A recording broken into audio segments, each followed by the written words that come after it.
Non, c'est sans guide. Hein.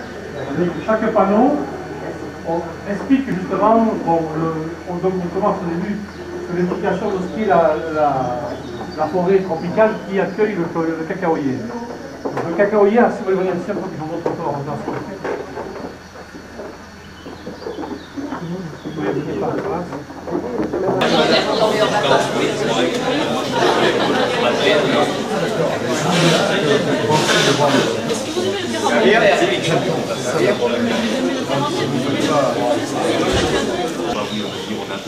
Ah bah très bien, voilà. Bon alors si vous voulez on va rentrer ici. Donc le cacaoyer, parce que 21 degrés commence à avoir froid, et donc ils ne peuvent pousser dans les régions tropicales. Donc c'est un peu qui s'appelle le tropique.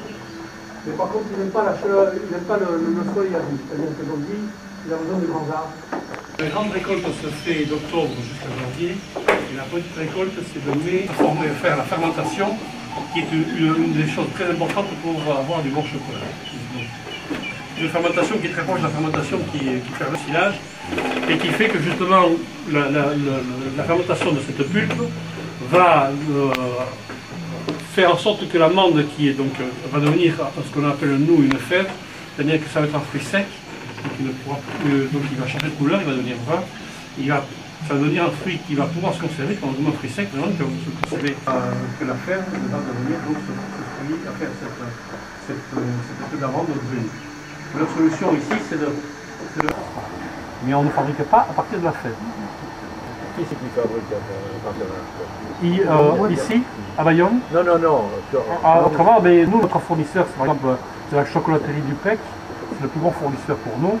C'est un petit chocolatier, il s'appelle Dupec parce que c'est la ville de Dupec qui est à... Alors, ils sont... c'est le congélateur, oui. Ah oui. Voilà, donc là vous avez ici des cabosses fraîches. Alors quand je dis fraîches, c'est un mensonge parce qu'elles sont plus que fraîches, parce qu'elles sont congelées. Mais ce sont des cabosses qu'on a achetées à Rangis. Et donc ils sont arrivés.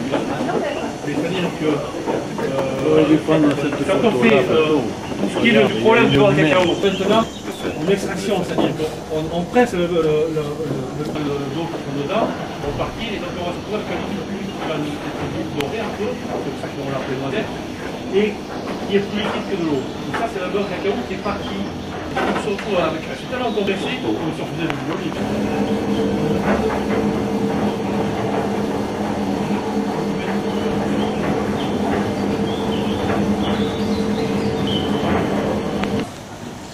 Bon, c'est vrai que vous avez une machine qui est bloquée par un saut-pousseur. Tu fais les montages avec ça?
Les chocolats, et l'intérêt, justement, ce que je vous ai dit tout à l'heure, c'est qu'il faut voir justement les différences de goût.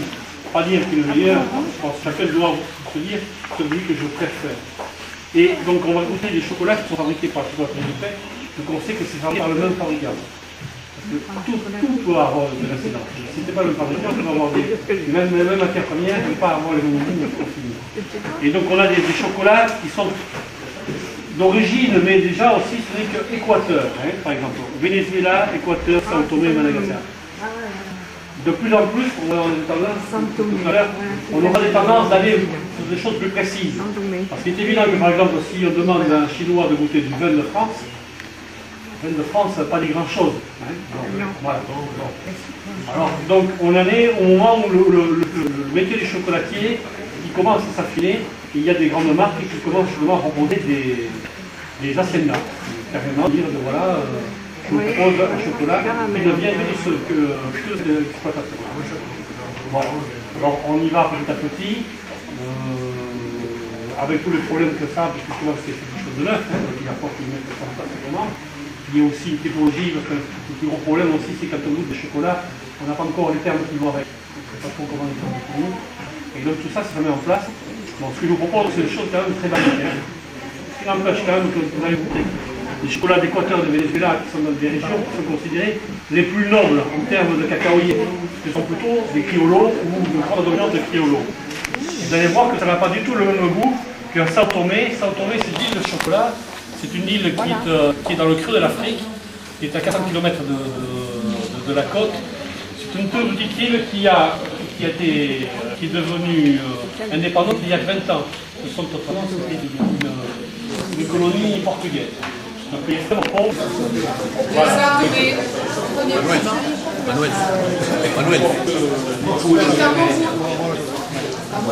Alors voilà, et donc après on va avoir un goût de Madagascar qui est un goût plus puissant. Et je vous expliquerai un peu pourquoi. Le Sao Tomé, c'est bon le Sao Tomé.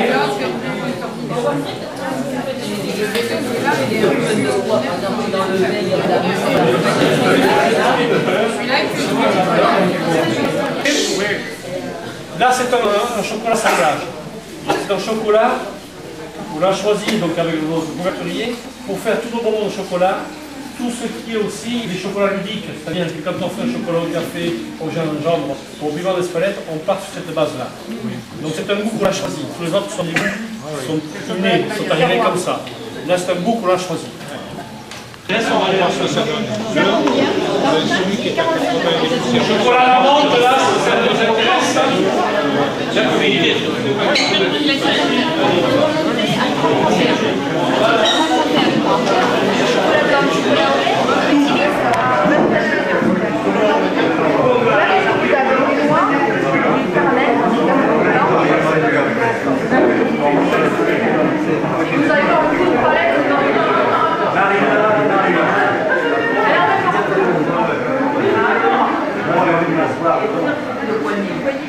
Oui, oui.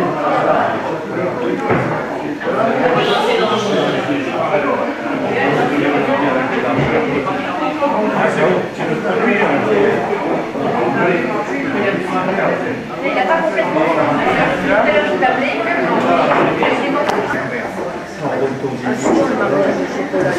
Alors, mais si c'est sensuel, ça va être Non, mais on a vécu. il n'y en a pas assez pour s'y rouler dedans. Non, mais ils sont roulés. Mais ça donne des idées. Et quoi, la poésie, faut pas oublier. Bien sûr. Oh que oui. Alors, en fait, il y en a un qui suit, c'est bien.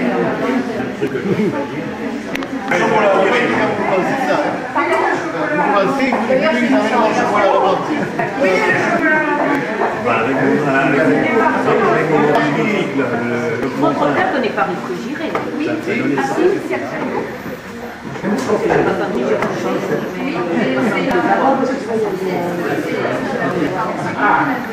pas très froid, mais sinon le chocolat après tout de suite. C'est-à-dire, c'était combien même 17 degrés? Oui, oui.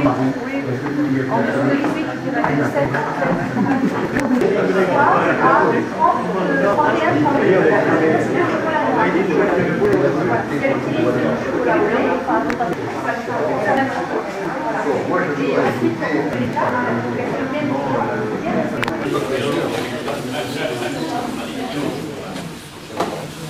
Voilà.